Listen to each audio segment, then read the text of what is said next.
যালিকাল কিতাবু লা রাইবা ফীহ, একটাই মাত্র কিতাব দুনিয়ায় আছে যেটা মানুষকে হেদায়েত দিতে পারে।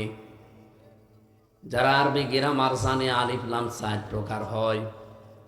এখানে নির্দিষ্ট করার জন্য আল্লাহ লাগিয়ে দিয়েছেন এমন একটা কিতাবের আগে। এই কোরআন শরীফের নাম আমি তাফসিরে বাইজাবিতে পেয়েছি 55টা, বিশেষ নাম 5টা: আল কোরআন, আল ফুরকান, আল জিকির, আল কিতাব, আত তানজিল। কয়টা?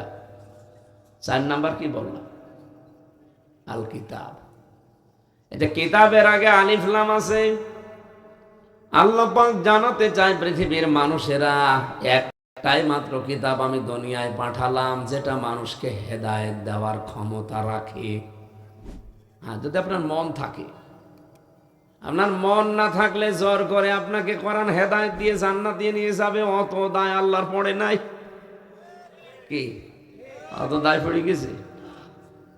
এই যে সূর্যের কাজ আলো দেওয়া, পৃথিবীতে সবাই কি সূর্যের আলো পায়? কে বললো যেন না? না, ঠিকই বলিস। বাকি যারা বলেছিলেন আন্দাজে বলিস। সবাই সূর্যের আলো পায় না, সবাই পায় না। অন্ধ যারা, ওরা আলো পাবে।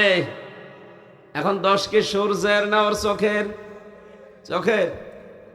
এই চোখের ভেতরে ৭০,০০০ রগ তার যাই বলেন, এগুলো আমার আল্লাহ মাথার সাথে জোড়া লাগিয়ে রেখেছেন। আপনি কম্পিউটার এখানে ভিড়ান, আপনাকে আমি একটা একটা করে দেখাতে পারবো। ফ্রন্টাল লব আছে, অক্সিপিটাল লব আছে, প্যারাইটাল লব আছে, মোটর কর্টেক্স আছে, সেন্সরি কর্টেক্স আছে, লব আছে। এক একটার সাথে তারগুলো যখন শুধু চামড়া ফেলে দেন, মনে হবে বিশাল ইঞ্জিনিয়ার আপনাকে একটা বিশাল জিনিস বানিয়ে রেখেছে। এই যে চোখের সাথে যে তারগুলোর কানেকশন আছে,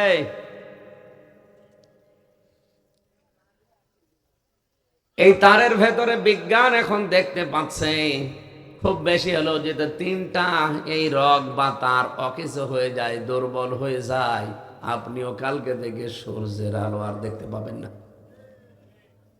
তাহলে যে মানুষগুলো দেখতে পায় না, চোখ কিন্তু আমার মতোই, তাকাতেও পারে কিন্তু দেখে না, ওই রগগুলো দুর্বল হয়ে গেছে অথবা অকেজ হয়ে গেছে।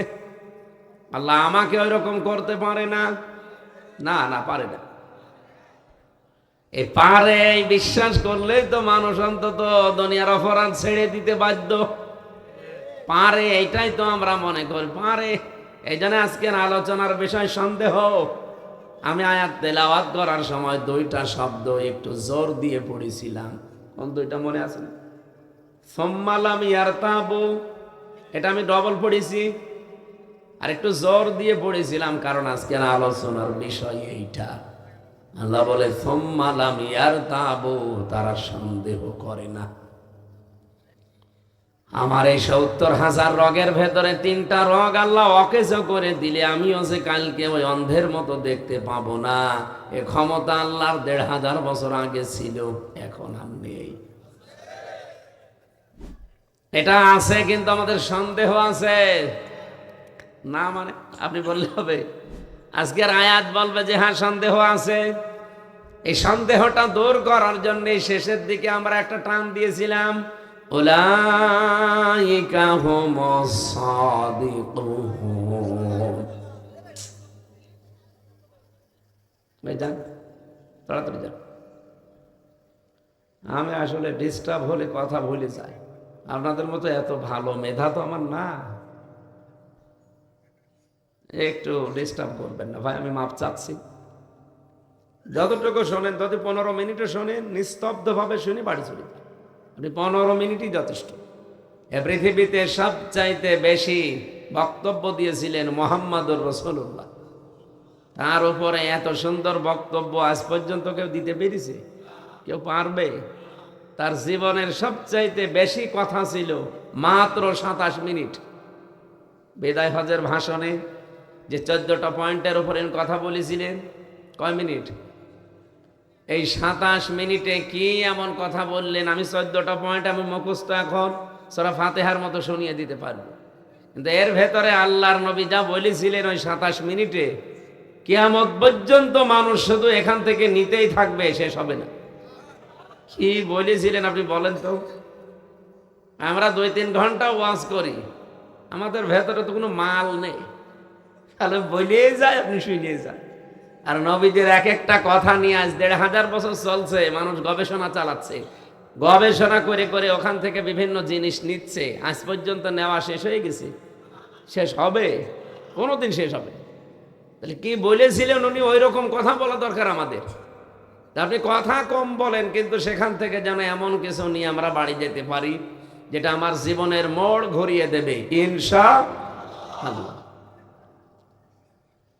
আমার যে কথা ছিল আল্লাহ রাব্বুল আলামিনের, নবীজির, এই দুইজনের কথার উপর কোনো সন্দেহ যেন আমাদের না আসে।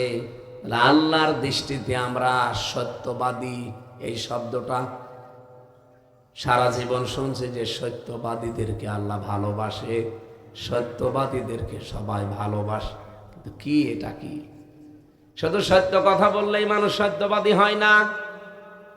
এ পৃথিবীতে অমুসলিমদের সাথে আমি যখন মিশেছি, বাইরের দেশগুলোতে যে খ্রিস্টানদের সাথে, ইহুদিদের সাথে, বৌদ্ধদের সাথে, আমি বহু দেশে তাদের সাথে মিশেছিলাম। তাদের অন্য গুণ যাই হোক, একটা গুণ আছে, মিথ্যা কথা বলে না। এখন যদি প্রশ্ন করেন তাহলে ইসরায়েলের একই ইহুদি নাকি? বাইরের দেশে ইহুদিদের সাথে যখন দেখেছি এরা স্ত্রীকে খাস পর্দা করাচ্ছে, হাত মোছা পা মোছা পরানো, এত বড় বড় দাড়ি, মাথায় পাগড়ি দেওয়া, 4-5টা ছেলে মেয়ে বাচ্চা, কাঁধে হাতে, একটা এ কাঁধে একটা এ কাঁধে, একটা মাথায় একটা কাঁধে চলতেছে, একটা হাতে, আর ওর বর পেটে আর একটা, 5-6টা বাচ্চা। দেখলে মনে হবে যে বিশাল বড় কোনো আলেম হবে, বুজুর্গ, অথচ ইহুদি। যদি প্রশ্ন করি, হ্যালো ব্রাদার, হে ভাই, আপনার নবীর নাম কি? What is your prophet? আপনার নবীর নাম কি জিজ্ঞাসা করলে তখন বলে জোসেফ। জোসেফ মানে মুসা আলাইহিস সালাম। আমরা যারে মুসা নবী বলে ডাকি, ওরা জোসেফ বলে। খ্রিস্টানদেরকে যদি জিজ্ঞাসা করা হয় যে আপনার নবীর নাম কি, ওরা বলে যিশু। যিশু মানে ঈসা আলাইহিস সালাম। ওরা হযরত ইব্রাহিমকে ডাকে আব্রাহাম বলে, হযরতে দাউদ নবীকে ওরা ডাক দেয় ডেভিড বলে। ইসহাক নবীর নাম তারা পাল্টিয়ে দিয়েছে। এই যে আচরণ দেখলে আপনি বুঝবেন না, মনে হবে যে মুসলমানদের বিশাল বড় কোনো বুজুর্গ আলেম হবে, কিন্তু লোকটা ইহুদি। হ্যাঁ, তারা আমাদের নবীকে মানে না। নবীজিকে না মানার কারণে আমরা তাদেরকে কাফের বলে ডাকি। ইসরায়েলের যে শয়তানগুলো, বিশেষ করে আমাদের পাশের রাষ্ট্রের যারা এখন মসজিদগুলো ভেঙ্গে ভেঙ্গে সব দখল করে নিচ্ছে, এই খ্রিস্টান কি, এই মুশরিকরা, এই উগ্রপন্থী মুশরিক, হিন্দু যারা, সব হিন্দু না, উগ্র যারা, সন্ত্রাসী যারা, জঙ্গি যারা, এরাই কিন্তু আল্লাহর ঘরগুলো আজ 8.5 মাস ধরে ভাঙতেছে। আপনি দেখেছেন কতগুলো ঘর ভাঙলো? গতকালকে একটা ভেঙেছে। ওরা ধোয়া ধোয়া তুলেছে যে এখানে 500 বছর আগে মন্দির ছিল, এই জন্য ভেঙে আমরা মন্দির বানাবো। হিন্দু ধর্ম যে কোনো ধর্মই না, বিশেষ করে উগ্রতা, সন্ত্রাসী, জঙ্গি ধর্ম, এটা আজ বিশ্বের 257টা রাষ্ট্রে প্রমাণ হয়ে গেছে। মাইক্রোসফট নাম শুনেছেন? রিপোর্ট দিয়েছে যে এই পৃথিবীতে 257টা রাষ্ট্র আছে, সবচাইতে বেশি মিথ্যা কথা বলে ইন্ডিয়া। যদিও জোরে বলা যাচ্ছে না, কারণ পাশের বুবু আবার যে আছে ওখানে, জোরে বললে তো বুবু আবার কষ্ট পাবে। নারাইলবাসী, আমরা যদি এখন আওয়াজ তুলি সারা বিশ্বের কাছে, যে ঢাকার স্বামীবাগের যে ইস্কন মন্দির, এটা 1000 বছর আগে এখানে মসজিদ ছিল, এটা আমরা ভেঙে এখন মসজিদ বানাবো? বলেন কেমন লাগবে আপনাদের, বলেন তো। এই জন্য উগ্রপন্থী যারা সন্ত্রাসী জঙ্গি, এই হিন্দু বাদ দিয়ে বাকি সাধারণ হিন্দুরা পর্যন্ত এখন এই মোদির উপরে খেপায়। ও কি মানুষ? একটা জানোয়ার। যে উপরওয়ালার ঘর, ওরা তো আল্লাহ বলে না, বলে উপরওয়ালার ঘরও ভেঙে ফেলছে। আমার মনে হয় আবাবিল আবার আসার সময় হয়ে গেছে। ওরা যেভাবে মসজিদ ভাঙ্গা আরম্ভ করেছে, যে আল্লাহ তুমি আর একবারের জন্য একটু আবাবিলটা পাঠাও, ওদেরকে দেখাও যে আমি এখনো আছি। কথা বলেন না কেন? এই জন্য সত্যবাদী কারা, আমি এই শব্দ নিয়ে পর্যন্ত এসেছিলাম। ওরা সত্য কথা বলে, সত্য বললেই মানুষ সত্যবাদী হয় না। সত্যবাদী হওয়ার জন্য কিছু আলামত লাগে, কিছু কাজ করা লাগে। ওইগুলো আজকের তেলাওয়াত কিন্তু আয়াতে আছে। আমরা তাফসীর আকারে কথা বলতে চাই ইনশাআল্লাহ। আপনারা লিখেও দিয়েছেন তাফসীরুল কোরআন মাহফিল। আমার ভাইরা, যেহেতু আলিফ লামের ব্যাখ্যা বলছিলাম, পৃথিবীতে এমন একটা কিতাব আল্লাহ দিয়েছেন, এই কিতাবের ক্ষমতা আছে এরকম যে আপনাকে হেদায়েত দিতে পারে। নাকি এখন নেই? এখন আছে। তাফসিরে আমি ব্যাখ্যায় পড়লাম ফি জিলালিল কোরআন, মুফাসসির লিখেছেন এই পৃথিবীতে কেউ যদি কোরআনে কারিমের কাছে সত্যি মন নিয়ে যেতে পারে, সূর্যের আলো যেমন সবাই পায় না, কোরআনের হেদায়েত সবাই পাবে না, তার মন থাকা লাগবে। ওর যেমন চোখ থাকা লাগবে, আমারও মন থাকা লাগবে। গিরিশচন্দ্র সেন, এই লোকটার পুরা জীবনী আমি পড়ে দেখেছি। ওরা কোরআন শরীফের শুধু বাংলা অর্থ করে না, ও তাফসীরও একটা লিখেছে। আমার ভাইরা, এই আয়াতের পক্ষে আমি একটা হাদিস পেয়েছিলাম। বিশ্বনবী বলেন, মানিত্তাবাল হুদা বিগাইরিল কোরআন আদাল্লাহুল্লাহ। তিরমিজি শরীফের হাদিস। কোন মানুষ যদি কোরআন বাদ দিয়ে পৃথিবীর কোন জায়গায় ভালো হওয়ার নিয়েতেও যায়, আল্লাহ নিজে তাকে দায়িত্ব নিয়ে গোমরা বানিয়ে দেয়। শব্দটা দেখেছেন আদাল্লাহ। এখানে আলেম আছে অনেক। আদাল্লাহ ইউদিল্লু বাবে ইফআল থেকে এসেছে। বাবে ইফআলের খাসিয়াত হচ্ছে 9টা। এর 1 নাম্বার খাসিয়াত, এখানে বাংলা অর্থ দাঁড়িয়েছে এইটা। আপনার নিয়ত হয়তো ভালো ছিল, কিন্তু সেখানে কোরআন ছিল না। আপনার যতই ভালো নিয়ত থাক, আপনি যত ভালো নিয়তে সেখানে থাকেন না কেন, যে আমি তো ভালো নিয়তে আছি, কিন্তু কোরআন সেখানে নেই, কোরআনের কর্মসূচি সেখানে চলে না। এই জন্য নিজে আল্লাহ দায়িত্ব নিবে আপনাকে গোমরা বানিয়ে দিতে। এবার আপনি জবান খুলে বলবেন, হেদায়েত দেওয়ার একচ্ছত্র মালিকানা হামজার। এখানে পাগলকেও জিজ্ঞাসা করলেও যদি কথা বলতে নাও পারে, তাও আল্লাহকে দেখাবে। হেদায়েত দিতে দুনিয়ায় কেউ পারে? নবীকেও আল্লাহ হাতে দেয়নি এটা, তাহলে নবী নিজের সবাইকে দিয়ে দিত। এটা আল্লাহ শুধুমাত্র নিজের হাতে রেখেছেন। এজন্য কারো হাতে যেহেতু এটা নেই, আল্লাহ বলেন আদাল্লাহুল্লাহ, আমি নিজে দায়িত্ব নিলাম তোকে খারাপ বানিয়ে দেব। তাহলে আজকে থেকে হাদিস মানা যায় না। নবী যদি দল্লা শব্দ দিতেন, সুলাসি মুজাররদ থেকে যেটা এসেছে, দল্লা ইয়াদিল্লু, আদাল্লা ইউদিল্লু, এটা ভাবে ইফআল, দল্লা ইয়াদিল্লু, সুলাসি মুজাররদের কায়দা। এটার বাংলা অর্থ আসতো এমন যে আপনি নিজেই নিজেকে খারাপ বানিয়ে ফেলেছেন, কিন্তু আপনি নিজেকে খারাপ বানাচ্ছেন না, আপনাকে খারাপ বানানো হচ্ছে। কে বানাচ্ছে? কেন? কারণ যেখানে কোরআন নেই, যালিকাল কিতাব, আলিফ লাম দিয়ে আল্লাহ নির্দিষ্ট করলেন। এরপরও কোরআন যেখানে নেই, আপনি সেখানে গেলেন কেন? এজন্য আজকে সিদ্ধান্ত নেওয়ার সময় এসেছে। এই ময়দানে শুধু আসা আর চেহারা দেখানো না, কিছু নিয়ে বাড়ি যাওয়া লাগবে। বাংলাদেশে যেই পীরের দরবারে কোরআন নেই, কোরআনের কর্মসূচি নেই, কোরআন বাস্তবায়ন করার কোনো কর্মসূচি সেখান থেকে আসে না, ওই দরবার যদি আমার বাবাও কায়েম করে, আমি ওই দরবারে নেই, এ পর্যন্ত ঠিক থাকবে তো?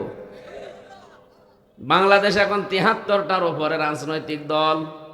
যেই দলের কর্মসূচিতে কোরআন নেই, কোরআন প্রতিষ্ঠার কোনো নিয়ম নীতি যে দলে নেই, ওই দল যদি আমার বাবাও প্রতিষ্ঠা করে থাকে, আমি ওই দলে আজকে থেকে নেই না। এটা এত জোরে বলার দরকার নেই, দিনকাল এখনো ভালো না, কারণ এটা আপনারা মানবেন না আমি জানি না। এটা মানতে যদি পারেন হেদায়েত আপনি অলরেডি পেয়ে গেছেন, যে কোরআন যেখানে নেই ও দল যদি আমার বাবাও প্রতিষ্ঠাতা হয়, আমি ওই দলে নেই। কারণ আমি আমার ভালো হওয়ার নিয়তেও যদি থাকি যে না দলটা তো ভালো, কাজ কারবার ভালো, কিন্তু কোরআন শরীফের কোনো কর্মসূচি সেখানে নেই, আমি যদি ভালো নিয়তেও থাকি আমাকে খারাপ বানাবে কে? বলেন বলেন। তাহলে এই নিয়ত যারা করে ফেলেছেন, এরকম দরবারে থাকবেন না, এরকম দলে থাকবেন না, তারা শুধু হাত তুলে দেখান তো। এই আন্দাজে হাত তুলবেন না।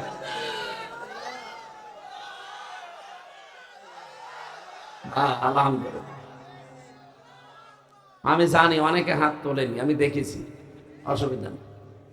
আপনি খারাপ হবেন, গোমরা হয়ে যাবেন, আপনি জাহান্নামে যাবেন, এদিকে আসেন, পেছনের একটা লাথি দেই, আপনি আরো তাড়াতাড়ি চলুন। আপনাকে আমি শোনালাম কি, আর আপনি কিভাবে বসে আছেন মূর্তির মতো বলেন? তাহলে আমি কার সামনে ওয়াজ করবো এখন বলেন? যারা হাত তুললেন অন্তত তাদের সামনে করি নাকি? ঠিক আছে।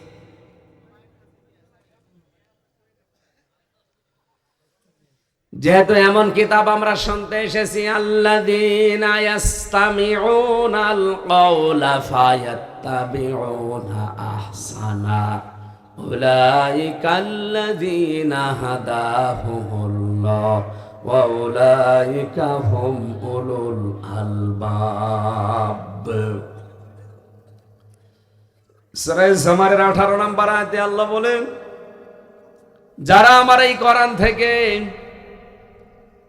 উত্তম কথাগুলো শ্রবণ করে, ফায়াত্তাবিউনা আহসানা, শুধু শ্রবণ করে শেষ করে দেয় না, এগুলো অনুসরণের সিদ্ধান্ত নিয়ে ফেলে।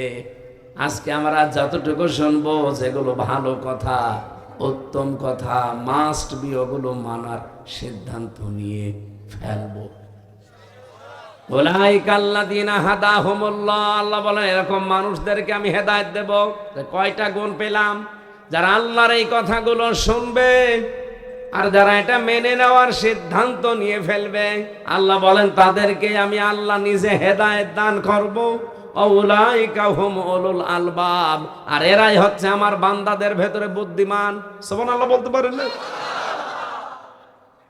এখন যারা শুনতে এসেছি, সত্যি সত্যি কোরআন যেহেতু সবাইকে হেদায়েত দিতে পারে, কিন্তু আমারও নিচের একটা যোগ্যতা থাকা লাগবে। এই গিরিশচন্দ্র সেন, এই লোকটা নরসিংদী জেলায় বাড়ি, আমি নিজে গেছি তার বাড়ি দেখতে।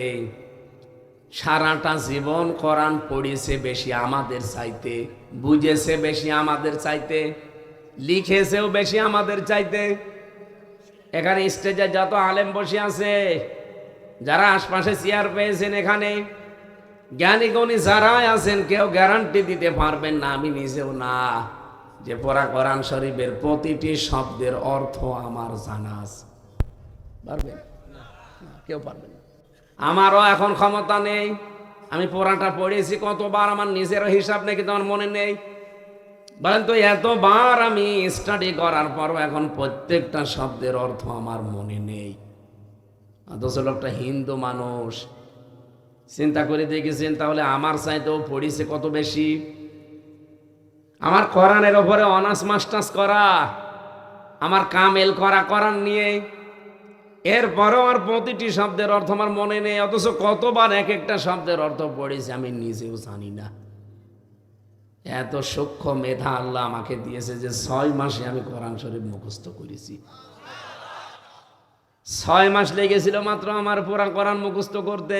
তাও আমি আয়াত, পারা, পৃষ্ঠা, লাইন, রুকু, সূরার নাম সব এভাবে পড়েছি, শুধু হাফেজি না। এত তাড়াতাড়ি সূক্ষ্মভাবে মুখস্থ করে দাঁড়িয়ে পড়া 30 পারা শুনিয়ে দিলাম।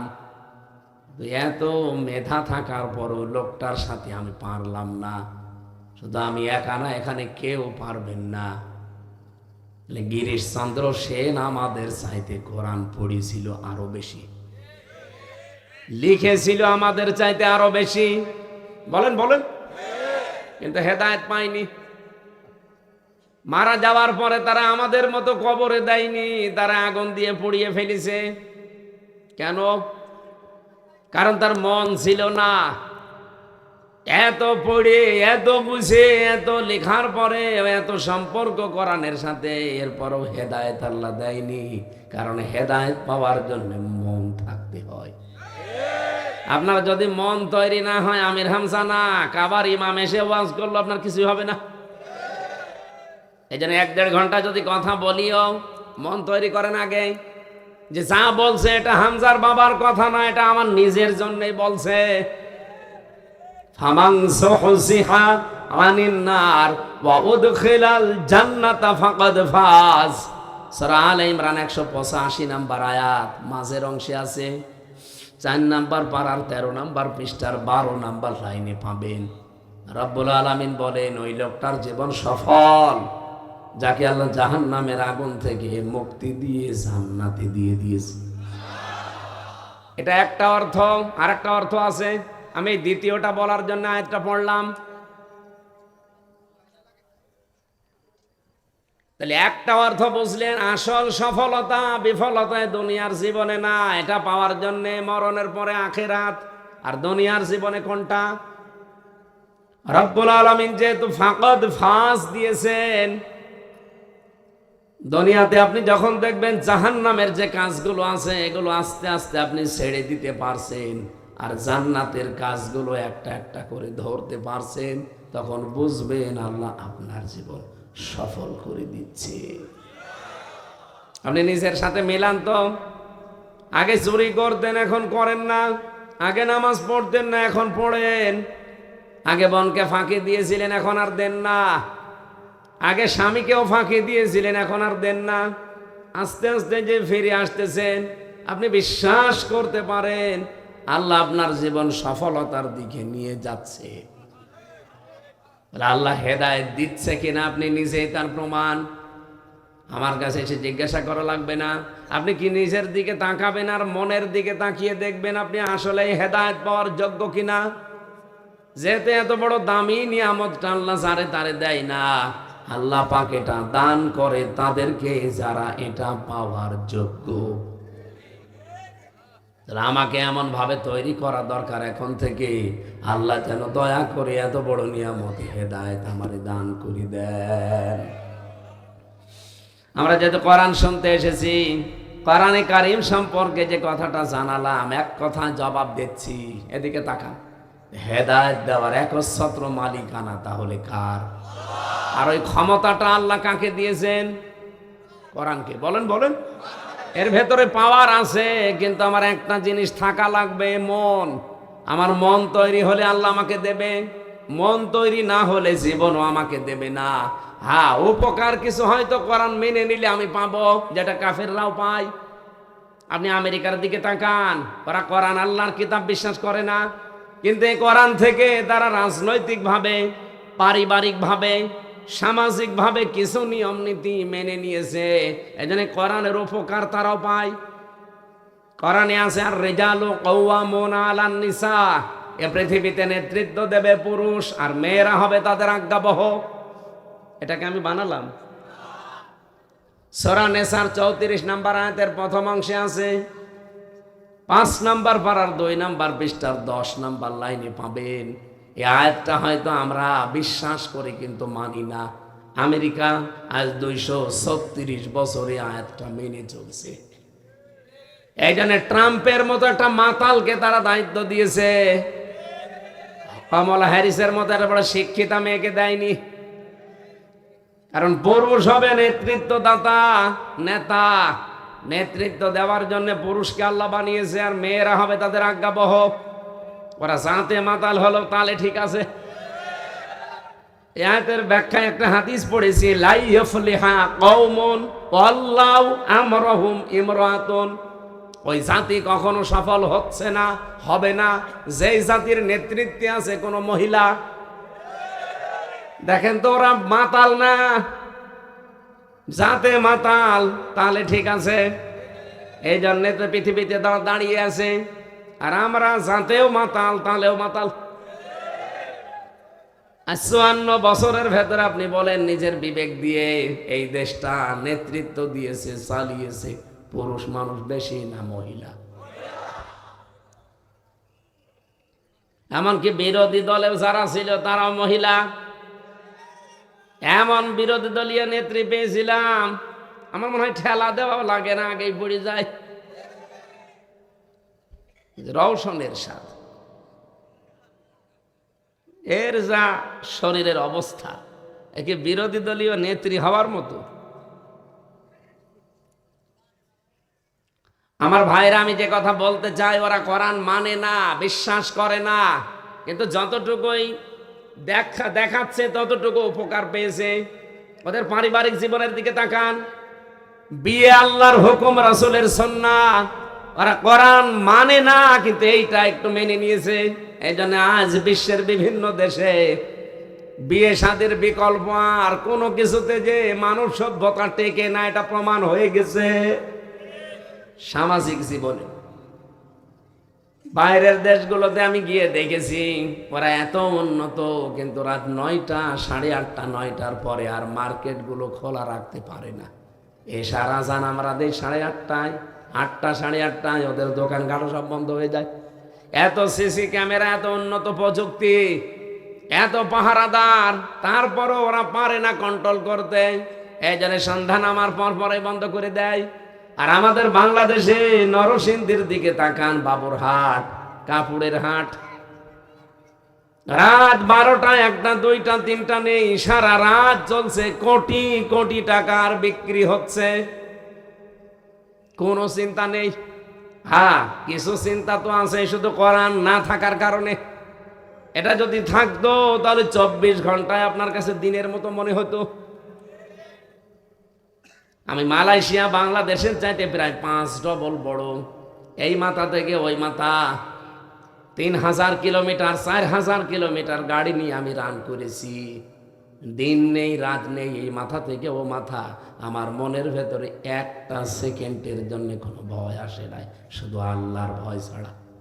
কারণ কোনো ডাকাতি নেই, কোনো চিন্তাই নেই। মালয়েশিয়া বিশ্ববিদ্যালয়ে যাবার পরে কিছু ছাত্র ভাইরা এসে বলছে, হুজুর এই যে মোবাইলটা এখানে পড়ে আছে, যদি এর পাশ দিয়ে বাংলাদেশ আর ভারতের কোনো লোকজন না যায়,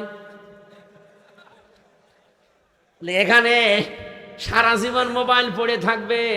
120টা দেশের ছেলে মেয়েরা এখানে আছে, শুধু বাংলাদেশ আর ভারতের লোক না গেলে মোবাইলের কিছু হবে না। কিন্তু এই দেশের লোক যদি যায়, মোবাইল আর থাকবে না। নিজেকে খুব ছোট মনে হচ্ছিল, আল্লাহ প্রথমে বাংলাদেশের নাম বলল।